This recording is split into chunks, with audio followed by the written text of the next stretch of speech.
Olá, este é o programa TV Câmara Entrevista. Hoje recebemos Odila Rodrigues, da Federação Brasileira de Umbanda e Candomblé. E para falar sobre as religiões afro-brasileiras, também temos aqui a presença do jornalista Davi Paiva, da TV Câmara Jacareí. Odila, tudo bem? Bem-vinda ao programa TV Câmara Entrevista. Muito obrigada. Odila, para a gente começar, o que é Umbanda e o Candomblé? São religiões afrodescendentes, de princípio afrodescendente, trazido pelos escravos na época da colonização brasileira. São formas de chegar ao princípio, né? De chegar a Deus, de poder se integrar com a natureza, com a vida. É isso. Essas religiões elas já existiam na África, então. A origem delas? A origem é africana, né? E são denotadas de mais de 4.000 anos, antes mesmo do cristianismo. São baseados por orixás, por elementos da natureza. São elementais da natureza que se transformaram em deuses e que norteiam nossos caminhos. A gente tem os orixás para tudo, para coisas boas, para as coisas ruins, para a vida, para a morte. Todos eles nos acompanham no decorrer da nossa vida, nos trazendo benefício, nos amparando e mostrando o caminho que a gente deve seguir. Existe uma distinção entre Umbanda e o Candomblé, ou são sinônimos, ou tem alguma diferenciação em suas práticas? Existe. O Candomblé, ele é mais puro, puro também não é bem a maneira certa de dizer, mas ele é mais integrado à natureza em si, como deuses maiores. E a Umbanda traz os catiços, que seriam deuses menores ou espíritos que trabalham sobre a regência desses deuses maiores, que nos traz orientações. No Candomblé, esses catiços não existem. O que traz as orientações aos seus adeptos é o Ifá, que é o jogo de búzios no opelê, uma bandeja.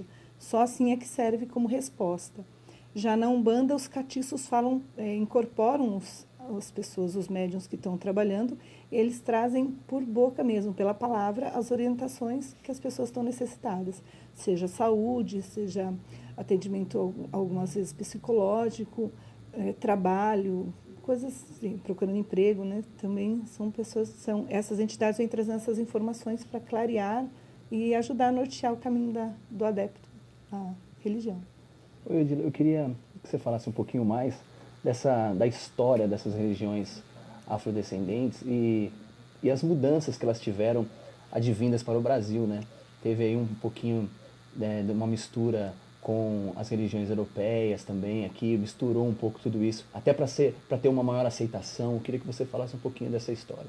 Então, pensamos assim, que lá na África, as tribos africanas, elas eram cada qual norteada por um único orixá, não como são aqui no Brasil, que cada terreiro tem todos os orixás numa única casa. Lá na África, cada tribo era norteada por um orixá. Quando os negros foram arrebatados para os navios negreiros e vieram para o Brasil como escravos, cada qual, dentro da sua tribo, tentou trazer um pouquinho daquilo que ele acreditava.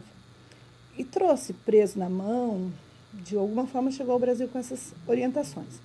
Só que chegando ao Brasil, essas tribos elas foram separadas, foram divididas em lotes de escravos e cada senhor de engenho ou cada senhor de fazenda comprava lotes de diversas tribos. Se misturaram bantôs, se misturaram nagôs, gegês, no Brasil inteiro. Em algumas regiões um pouco mais e outras um pouco menos. Os males na Bahia também ficaram, uma quantidade de malês na Bahia, que são negros... São negros muçulmanos que ficaram na Bahia, esses malês, que até fizeram uma revolta para fazer uma possível independência, que acabou não acontecendo isso bem antes do nosso Tiradentes. Nessa divisão de negros para lá e para cá, cada lugar foi começando a retomar essa crença e fazendo de uma certa maneira, mas com o mesmo princípio. No sul, onde teve menos escravos, também aconteceu o levante da Farroupilha. Nesse período em que o sul queria ser independente do Brasil, houve um príncipe da Nigéria pediu asilo político aos estados do sul. Então ele veio com toda a sua corte, o príncipe Antônio Gregório veio com toda a sua corte. Então ele trouxe seus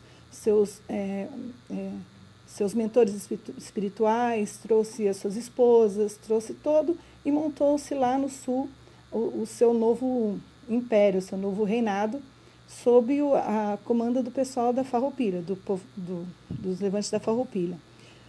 Aqui no sul, entre sul e sudeste, onde o clero era mais forte, ficaram-se mais os bantôs e os nagôs. E no norte, também muitos bantôs e jejes. Então, como separou bastante, cada qual trouxe de uma certa forma a sua identidade espiritual. E aí começou a se fazer um novo ritual misturando a isso. A sincretização começou aqui na nossa região, bem aqui entre São Paulo e Minas, pela quantidade de clero que existia, porque a Igreja Católica era muito forte e os negros não podiam, de maneira alguma, atender aos seus orixás, dançando e cantando como eles costumavam fazer. Então, eles tiveram que trocar o nome de santos, por nome de santos católicos, aí sim conseguiram identificando, né, cada atitude do seu orixá com aquele santo da Igreja Católica, e aí começou-se a se fazer o sincretismo. Ainda assim, candomblé. Até então ainda não existia Umbanda. Né? Que Umbanda mesmo, ela tem, como se diz assim, fundada há 104 anos. Foi uma maneira de salvar, então, a religião e de se manter, já que ela estava pulverizada em um pouquinho de cada costume, com cada tribo, em cada parte do Brasil. Foi uma maneira de conseguir se manter com os colonizadores e junto com os fazendeiros também. Exatamente. Foi uma maneira de enganar tanto o seu dono quanto a igreja em questão.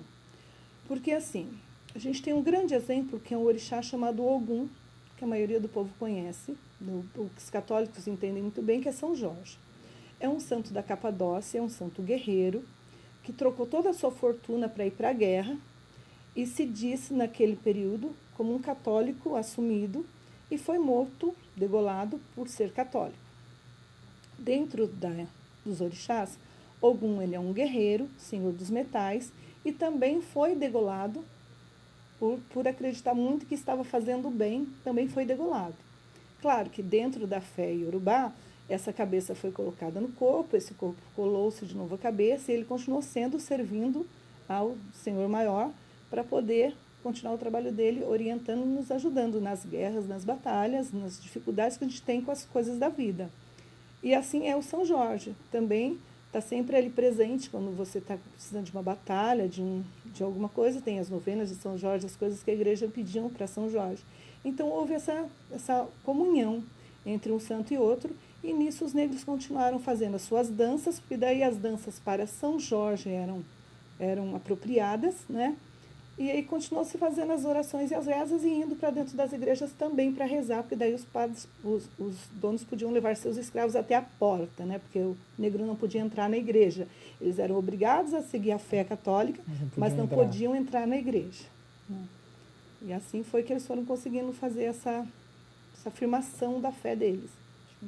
E trouxe para a gente até hoje esse sincretismo. E aí outros santos em conjunto, né? Dentro do panteão, que são hoje fundados em 18 santos, mas o panteão, quando chegou no Brasil, tinham mais de 600 santos, 600 orixás.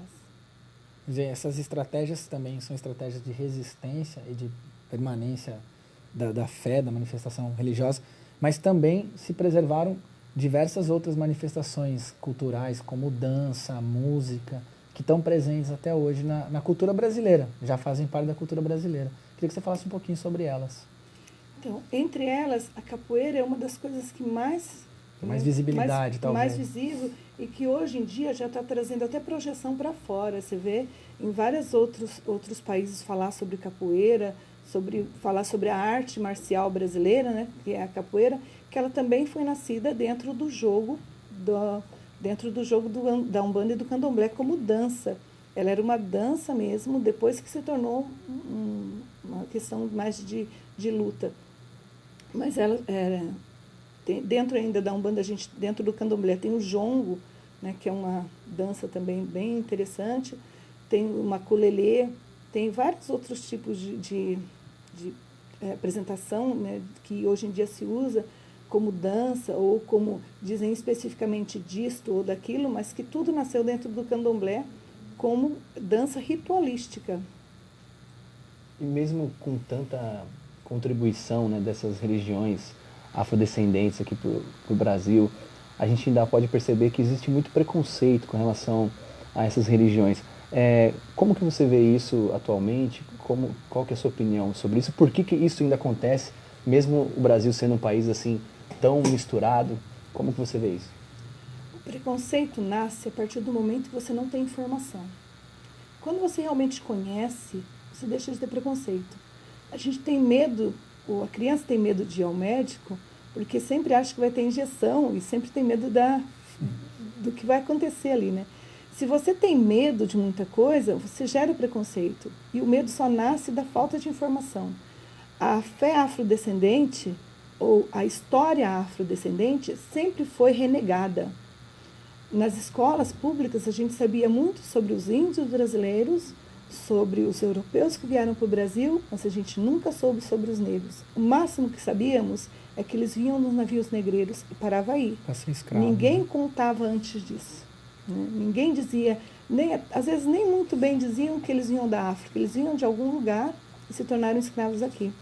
E essa falta de informação é que fez essa situação de preconceito ser tão agregada, tão enraizada. Mas, ao mesmo tempo, é muito estranho, porque toda mãe, principalmente no interior, em grandes cidades nem tanto, mas principalmente nos interiores, o filhinho ficou com uma dor de barriga, busca as benzedeiras. E as benzedeiras nasceram aonde? Nasceram dentro das senzalas para curar os filhos das negras, porque elas não tinham acesso a ninguém que pudesse curá-las. Então, só a fé podia curar essas crianças. E aí muitos hoje em dia ainda procuram benzedeiras, rezadeiras, sem saber que no fundinho ali tem um princípio afrodescendente. Muitas pessoas que até têm essa prática renegam isso e não têm conhecimento da origem dessa espiritualidade. Exatamente. Verdadeira hipocrisia, né? Você estava falando da questão dessas manifestações culturais. Hoje existe um movimento de recuperar um pouco a história do povo negro que chegou ao Brasil como escravo. A gente tem inclusive uma data que celebra o Dia da Consciência Negra. Hoje, nessa onda de novas informações, esse movimento de recuperar essa história, a gente começa a ter acesso, por exemplo, que eram diversos povos, na verdade, né? Pensar que os negros que vieram da África eram todos, falavam a mesma língua ou eram o mesmo povo, é um erro que a gente tenta agora recuperar historicamente. Então, partindo do princípio religioso, contamos com 680 orixás, no princípio, quando vieram para o Brasil. Cada orixá era patrono de uma tribo. É como que nós temos a nossa padroeira, né? Mas que é a padroeira do Brasil inteiro. Lá não, cada tribo era um patrono. E eram 680 patronos, que foi se juntando por semelhanças. Hoje a gente tem em torno de 38, 39, mas que na realidade ali mesmo no dia a dia da conduta de uma casa, de um terreiro, de uma tenda, são 18 orixás assim colocados. Se são 680 orixás divididos, vieram negros de pelo menos 680 tribos. Né? Isso há 1000 anos atrás. Né? E devia ter uma variedade de línguas também faladas. Várias línguas. Tá? E o Urubá é o mais comum entre eles, mas o Dos que vieram para o Brasil. Dos que vieram para o Brasil. Mas ainda tinha o Jeje, tinha outras línguas ainda colocadas dentro da... E, Odila, também se fala muito que muitos negros que aqui eram escravos, na verdade, no seu continente de origem, tinham sido reis ou pertenciam a uma certa nobreza. A gente tem já como exemplo, dentro da história, o Zumbi. Ele era filho de reis, ele era um príncipe. Por isso que ele se debateu tanto em ser tido como escravo. Na África, não é que era assim, tudo bonzinho. Olha, o branco chegou, entrou ali, pegou os negros e trouxeram. Não foi bem assim tinham a história. Aliados lá. Não é bem assim a história. Eles tinham, às vezes, tribos de negros que brigavam com outras tribos e iam buscar lá. E esses negros que trocavam. Era o próprio negro em si. Não tem, se o branco entrasse para dentro da África, ele não conseguiria. Não teria estrutura para chegar até a outra tribo e resgatar os negros e trazer. Eram tipo troféus de guerra que alguns negros trocavam com os brancos ali nas praias, né, da África toda. Então, e isso é que fez com que, às vezes, príncipes e reis viessem para o Brasil em condições de escravo, porque eles eram confisco de guerra. Então era uma mercadoria para ser trocada. Voltando à questão da religião, em que nível que você acha que hoje a população brasileira está de informação sobre não só as religiões afro-brasileiras, mas sobre o legado que a cultura afro-brasileira deixou no nosso país e deixa ainda, é permanente, se recicla e continua se reconstruindo? Eu acho que a gente tem, pessoas de boa vontade, mas que as informações ainda são muito pequenas, muito, extremamente nulas ainda. A gente quase não tem nenhum tipo de informação. Muito pouco para se falar que temos alguma coisa. Se fosse assim, o preconceito já seria bem menor. Eu estou com um jequituá no pescoço. Alguns vão falar, nossa, que colar bonito. Ninguém vai entender que isso daqui tem uma força de proteção para comigo. Tá? Ou alguns vão falar, nossa, o que é isso? Sabe? Já num sentido pejorativo, porque não tem o menor entendimento do que são, ou do que representam. E são sementes da natureza. Coisas assim. E aí não tendo a informação, a gente não conseguindo fazer, a gente não tem pessoas que possam levar para frente, não tem programas que levem para frente essa história, né? Não tem. Falta, não sei se falta do governo disponibilidade, acho que não, porque já que eles montaram leis, né? Às vezes falta estruturar essas leis. Monta-se a situação sem ter estrutura. Né? Quer fazer comida sem ter panela. Ou talvez uma educação até maior, no sentido de incentivar que as diferenças são normais. Uma pessoa pode ter uma religião, outra pessoa pode ter desde o início na escola, para que todo mundo se acostume com essas diferenças. Né? E reza muito também o íntimo de cada um. Né? Eu tenho vergonha de dizer o que eu sou, porque eu sou do gueto. Eu tenho vergonha de dizer que eu sou pobre, porque eu estou numa escola já de medianos e ricos. Isso faz muita diferença. Que essa é uma das coisas que deveria ser ensinado, né? A mudança de hábitos deveria ser aprendido mais cedo. Bom, estamos aqui conversando com a Odila Rodrigues, da Federação Brasileira de Umbanda e Candomblé. O tema do TV Câmara Entrevista dessa semana são as religiões afro-brasileiras. Vamos para um breve intervalo e já regressamos.